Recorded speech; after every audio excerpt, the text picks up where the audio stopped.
And to discuss what is called the Super Pact, which parties are taking part and what criteria was used in choosing them?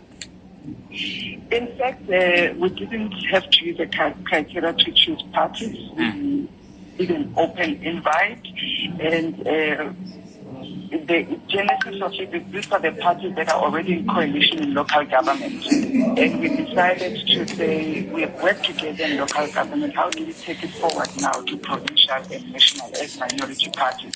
We have learned a lot from the coalitions that were engaged in local government. What works, what doesn't work, what we can do better, etc. Going into provincial and national, we want to do better. So we started as those political parties, but it's an open invitation to all minority parties to come together.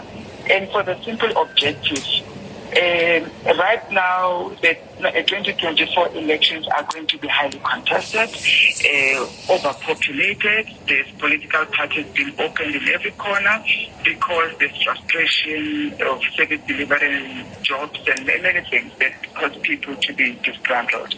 But if we unite as minority parties and come to one block and give the people of South Africa an alternative that is viable, that they can see hope in.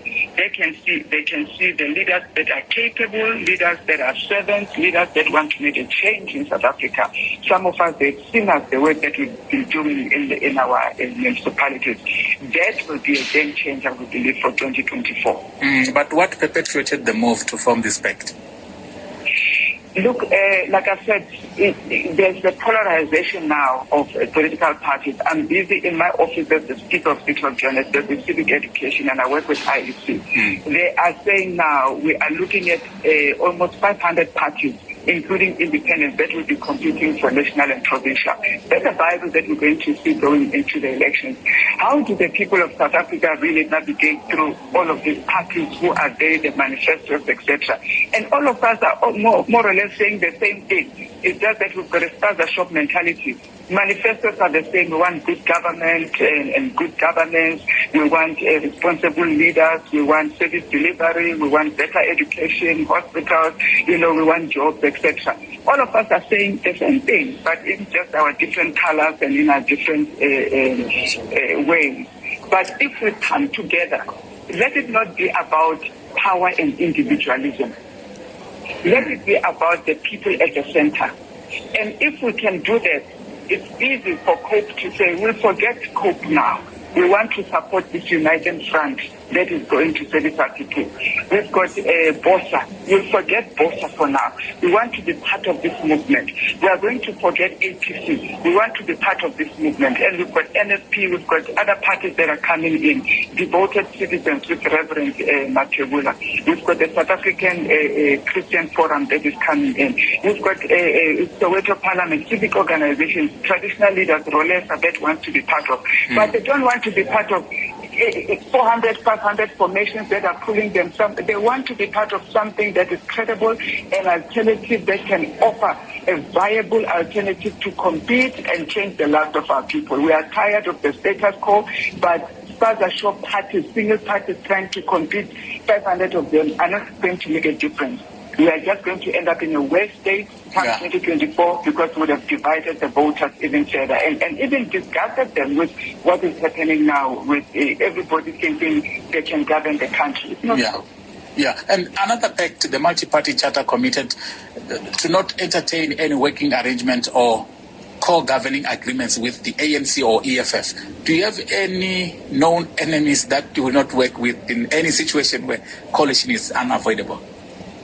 Look, I think it's an approach that they have shot themselves in the foot before, and they'll continue to shoot themselves in the foot. You see, when you are doing a national coalition, you need to find a national consensus based on principles and values, not on hate and enemies. You can't start a house and you think the foundation must be based on we hate X, therefore we are coming together. The minute your feelings about X change and you love X, you no longer have an objective. We don't do that. Ours is one objective. We want an alternative that is going to provide good governance, has capable, qualified leaders, and that is going to put the people at the center. If any party can commit to that, we will work with you. And because we're going to be putting each other in check as well, So we're not going to close the doors, but there's going to be, as we define it, policies that you must abide by. We don't want people that are thugs that will come in and destroy what we're doing, But if indeed your ANC, you're saying, look, would like to work with you, will abide by these principles and these values, etc., and they will help us as this formation that we have to get the numbers that we need to govern, we'll work with them. If EFF comes and they understand what we are trying to do, they will abide by our values and our principles, we are open to work with them. But this mentality of going first with hatred and you base your arrangement on who you hate, who you don't want, etc., I think it's immature, it has failed, and it has proven to bear no fruit. But it just sows further discord even amongst yourselves, because the spirit of coming together is wrong from the foundation. Yeah, Mokonanyi wa Tanganero wa Colleen Makhubele. You can see it. Thank you so much. Demonstration kamba na ba Colleen Makhubele bana ba bone Mokonanyi wa Tanganero yene ina rakamba ngaya mahoro matano neti ala politiki bana ba kusenza kuna ya umba Tanganero ya chimisana panda keto kudeza magani rechikola demonstration kusenza mbalo ntsaza tozi sizo ito nga ba Social Research Foundation zineza kusimbeza tikezo le horo la ANC